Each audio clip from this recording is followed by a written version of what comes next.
जय माता की। आज से नवरात्र प्रारंभ हो रहे हैं। आज पहला दिन है। माँ शैलपुत्री की पूजा आराधना आज विशेष रूप से की जाएगी। वैसे तो नवरात्र में माँ देवी के 9 स्वरूपों की पूजा की जाती है, जिनमें पहला दिन नवरात्र शैलपुत्री का है, दूसरा ब्रह्मचारिणी का है, तीसरा चंद्रघंटा का है, चौथा दिन माँ कूष्मांडा का आता है, पांचवा दिन स्कंद माता के नाम से जाना जाता है, और जो छह वह कात्यायनी माँ का है, सातवां दिन कालरात्रि का है, आठवां महागौरी का है, और नवा दिन होता है वह सिद्धदात्री का दिन होता है। ऐसे में ये 9 दिन के नवरात्रि होते हैं। 9 रूपों की माँ की पूजा आराधना उपासना की जाती है। शक्ति अर्जित करने का पर्व है नवरात्रि। कहते हैं कि इस नवरात्रि में अगर विधि विधान से माँ की पूजा अर्चना वंदना की जाए तो समस्त मनोरथ सिद्ध हो जाते हैं और माँ सभी मनोकामनाओं की पूर्ति करती है। और इस बार तो सबसे खास बात यह है कि बहुत सारे शुभ संयोगों का निर्माण इस बार हो रहा है। मंगलकारी योग बनेंगे और इस बार तो माँ गज पर सवार होकर के आ रही हैं। देखिए, वैसे तो माँ भगवती का वाहन सिंह है, लेकिन जब धरा पर आती हैं नवरात्रि के दिनों में तो उनका वाहन अलग हो जाता है। ये गणना दिनों के हिसाब से की जाती है। जैसे सूर्य शशि गजारूढ़ा, अगर सूर्य रविवार को और सोमवार को नवरात्र प्रारंभ होते हैं तो माँ गज पर सवार होकर के आती है। शनि भौमे तुरंग में, अगर शनिवार मंगलवार में नवरात्र प्रारंभ होते हैं तो माँ अश्व पर सवार होकर के आती है। बुध को नौका पर सवार होकर के आती है और शुक्र को झूले पर सवार होकर के आती है। तो जो जितने देवी के वाहन हैं, इन वाहनों का अपना अपना फल है। और जब माँ गज पर सवार होकर के आती हैं तो वृष्टि होती है, अन्न की उत्पत्ति बढ़ती है, धन धान्य की वृद्धि होती है और पूजा पाठ अर्चन से सुख समृद्धि ऐश्वर्य और जो जिन जिनकी अर्थव्यवस्था लगभग डगमगा गई है, व्यापार नहीं चल रहा हो, वह माँ भगवती की अगर इस बार पूजा अर्चना करें तो उनका व्यापार भी बढ़िया होगा। और क्योंकि ऐसे मंगलकारी योग बन रहे हैं, रवि योग भी इस बार 3 बार नवरात्रि में आएगा और जो रवि योग जो होते हैं वो सफलता का सूचक माना जाता है, सफलता मिलेगी। तो कुल मिलाकर तात्पर्य है कि रवि योग, अमृत सिद्धि योग, सर्वार्थ सिद्धि योग और गज पर माँ का आना, ये एक सुखद संयोग है जो भक्तों के लिए चमत्कारी लाभ देगा। और सबसे जो माँ गज पर तो माँ आएंगी आएंगी, लेकिन शुक्ल और ब्रह्म योग इस आज व्याप्त है। शुक्ल योग जो है वह सकारात्मक ऊर्जा का प्रतीक माना जाता है और शुक्ल योग में भी माँ का आना बड़ा सफलता का सूचक है, मंगलदायक माना गया है। और आज के दिन कलश स्थापना, प्रथम दिन कलश स्थापना की जाती है।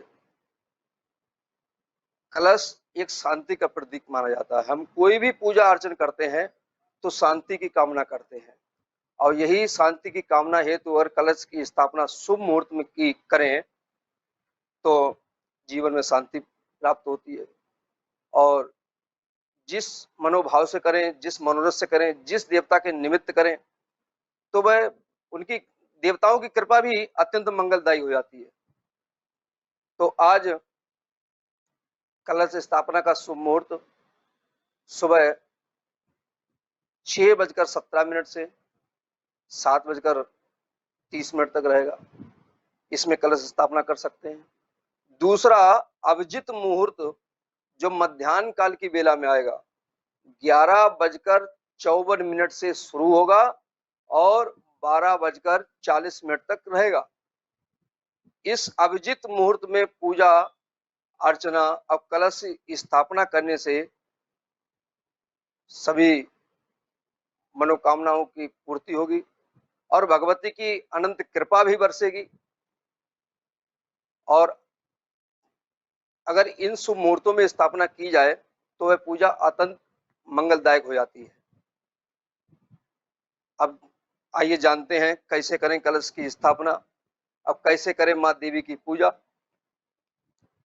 तो अधिकतर हम सभी लोग घर में ही पूजा अर्चना करते हैं, और घर में जो कहते हैं ना, घर का ईशान कोण, उत्तर पूर्व का जो कोना होता है, ईशाने बसत देवानाम, ईशान में देवताओं का वास माना गया है।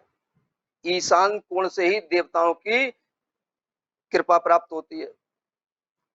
तो ईशान कोण में चौकी लगाएं लकड़ी की, उस पर लाल वस्त्र कपड़ा बिछाएं, और लाल कपड़ा बिछाएं और उस स्थान को गंगा जल से पवित्र भी करें, और गंगा जल बिछाने के बाद रोली से अष्टदल या स्वास्तिक बनाएं। स्वास्तिक बनाने के बाद जो मिट्टी के बर्तन आते हैं, जिसे कूड़ा बोला जाता है, उसमें मिट्टी भरें, जौ उसमें मिला लें, और जो स्वास्तिक अष्टदल के ऊपर उस मिट्टी को, कलश के जो मिट्टी के बर्तन में भरी हुई मिट्टी है, वो उसके ऊपर, स्वास्तिक के ऊपर रख दें। कलश में पंच पल्लव रखे जाते हैं, आम, पाकड़, बरगद, गूलर और पीपल। ये पल्लव रखें, पांचों पल्लव। गंगा जल कलश में डालें, रोली, अक्षत, पुष्प, सुपारी, लौंग, इलायची और चांदी का सिक्का या स्वर्ण उस कलश में अवश्य डालें, क्योंकि स्वर्ण चांदी जो है सुख समृद्धि की प्रतीक मानी जाती है। कहते हैं अगर कलश में डाला जाए ना, तो धन धान्य की वृद्धि बड़ी तीव्रता से होती है, तो इसलिए कलश में अवश्य डालें। जल भरें, नारियल में लाल कपड़ा लपेटें, लाल कपड़ा लपेट करके कलश के ऊपर उसको रखें। इस प्रकार से कलश को सजाएं चौकी के ऊपर। और नवरात्र में अखंड दीप भी जलाया जाता है। पास में ही अग्निकुंड में एक दीपक भी अखंड बनाएं, पूजा करके उसको भी प्रज्वलित करें। और उस कलश में ब्रह्मा, विष्णु, महेश, इन सभी का ध्यान करें। वैसे पंचायत सूर्य, गणेश, सभी देवताओं का ध्यान उस कलश के अंदर करें। कहते हैं ना कि कलश में सभी देवता समाहित होते हैं। कलशस्य मुखे विष्णु, कंठे रुद्र समार्था, मूले तोयस स्तो ब्रह्मा, मध्य मार्त गणा स्मृता। पूछो तू सागरा सर्वे, सप्त दीपा वसुंधरा, ऋग्वेदुर यजुर्वेदो। सारे सारे वेद, पुराण, देवता इस कलश में विराजित है। इसलिए कलश में इन सभी देवताओं का पूजन करें। नवरात्रि में देवी भागवत के अनुसार दुर्गा सप्तशती के पाठ का विशेष महत्व है। लेकिन पाठ प्रारंभ करने से पूर्व कवच, अर्गला, कीलक का पाठ किया जाता है। अवश्य करें। कवच और अर्गला, कीलक, कवच रक्षा के लिए किया जाता है, और अर्गला धन धान्य की वृद्धि करता है। कीलक पाठ करने से किसी भी प्रकार की कोई बाधा जीवन में नहीं आती। तो हमें कवच की भी आवश्यकता है, धन की भी आवश्यकता है, और किसी प्रकार की कोई बाधा ना आए तो उसको भी नकारात्मकता समाप्त करने की भी आवश्यकता है। इसलिए हमें कवच, अर्गला, कीलक का पाठ करना चाहिए। नवाण मंत्र का जप करना चाहिए, ओम ऐं ह्रीं क्लीं चामुंडाय विच्चे। हो सके तो एक माला सुबह, एक माला शाम। अब देखिए, भगवती को नारियल विशेष प्रिय है। नारियल और अनार, अगर माँ के लिए नारियल चढ़ाते हैं ना, तो भगवती का प्रिय फल कहा जाता है। भगवती अत्यंत प्रसन्न होती है। कहते हैं ना, दुनिया के कोई भी फल चढ़ा दो, अगर नारियल, अनार चढ़ाया जाए ना, तो भगवती कई गुना ज्यादा प्रसन्न हो जाती है। अब तो ममतामयी माता है, और जब माँ को प्रसन्न किया जाता है ना, तो माँ की करुणा बरसती है भक्तों पर। इसलिए नारियल और अनार का भोग अवश्य लगाएं। और शैलपुत्री माता का दिन है, तो शैलपुत्री माँ हिमालय की पुत्री है। दूसरे जन्म में इन्हें हिमालय, सती ने जब अपनी देह त्याग की तो दूसरा जन्म इन्हें हिमालय की यहाँ मिला, तो उनकी पुत्री होने के नाते इनका नाम शैलपुत्री पड़ा। खोए का भोग विशेष प्रिय है शैलपुत्री माता को। अगर हम खोए का भोग माँ को लगाते हैं तो व्यापार में बढ़ोतरी होती है। और हमारी नवरात्र में कई मनोकामनाएं होती हैं। धन की कमी है, किसी का विवाह नहीं हो रहा है, कोई भययुक्त है, कोई शत्रुओं से परेशान है, किसी के काम नहीं बिगड़ रहे हैं, तो ऐसे जातकों के लिए भी नवरात्र में विशेष पूजा बताई गई है। दुर्गा सप्तशती के सिद्ध मंत्र हैं। अगर धन की कमी है, धन नहीं आ रहा है, तो नवरात्र भर वो 11 माला तो कम से कम करनी चाहिए। या देवी सर्वभूतेषु लक्ष्मी रूपेण संस्थिता नमस्तस्यै नमस्तस्यै नमस्तस्यै नमो नमः। लक्ष्मी की बरसात होगी इस मंत्र को जपने से।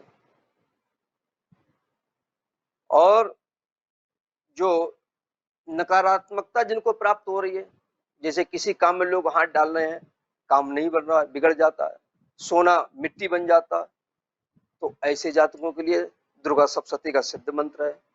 सर्वा बाधा प्रशमनम त्रैलोक्य शैखिलासुरी ये मेव त्वा कार्यम अस्मद वैरि विनाशनम। हे भगवती, सारे कार्य हमारे संपन्न करो। और जिनका विवाह नहीं हो रहा है तो उनके लिए अर्गला का सिद्ध मंत्र है। पत्नी मनोरमाम देही मनोवृतान सारणीम तारणीम दुर्ग संसार सागरस्य कुलोद्भवाम। इस मंत्र को अगर नवरात्रि के 9 दिनों तक 1.25 लाख कर लिया जाए तो वर्ष के अंदर विवाह हो जाता है। ये कृपा है भगवती की। ये देवी भागवत के सिद्ध मंत्र हैं। तो जैसी जो कामना है, किसी को डर लगता है, रात में स्वप्न देख के डर जाता है, नींद नहीं आती है, तो ऐसे जातकों के लिए दुर्गा सप्तशती में ही लिखा हुआ है, सूलेन पाहि नो देवी पाए खंडेन चंड के घंटा सुनेन ना पाहि चाप ज्ञान सुनेन चा। भय नहीं लगेगा, किसी भी प्रकार का कोई डर नहीं लगेगा, नींद भी बढ़िया से आएगी। तो भगवती सभी मनोरथों को सिद्ध करती हैं। जिस जातक की जो भी कामना हो तो भगवती के उन सिद्ध मंत्रों का जप किया जाए। ये सारे मंत्र दुर्गा सप्तशती में लिखे हैं।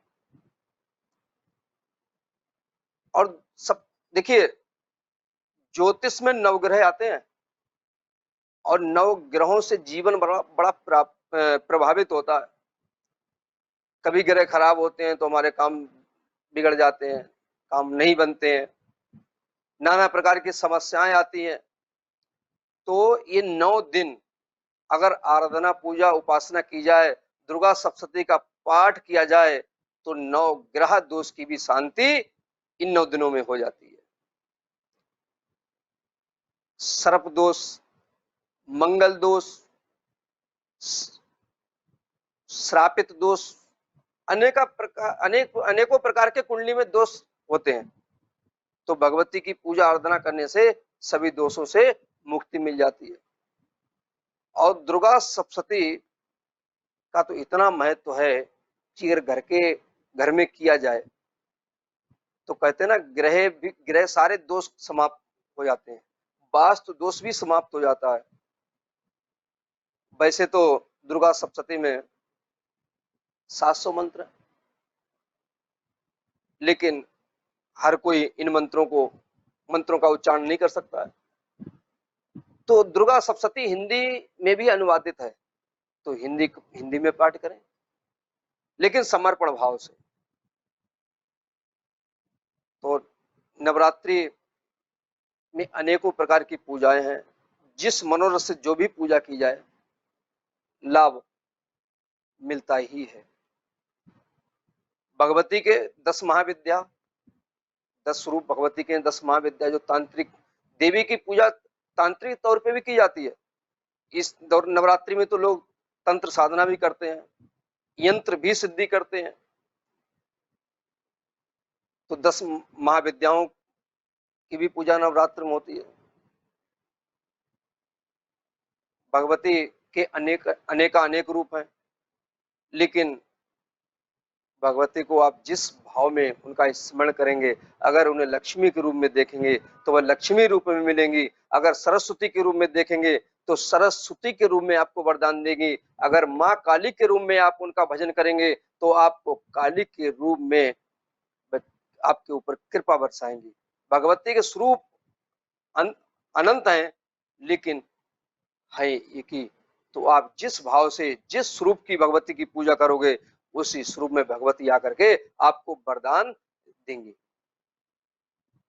तो कल नवरात्र का आज नवरात्र का पहला दिन है। शुभ मुहूर्त में कलश स्थापना करें, मंत्रों का जप करें और जितनी देर भगवती के सम्मुख पूजा करें, तो उस दौरान ये ध्यान रखना चाहिए कि हमें पूर्ण समर्पण भाव से देवी के चरणों में बैठना है। एक एक श्वास जितनी देर बैठे हुए भगवती को अर्पण करनी है। तो बाकी ब्रह्मचारिणी की महिमा को कल वर्णन करेंगे। तब तक के लिए जय माता की।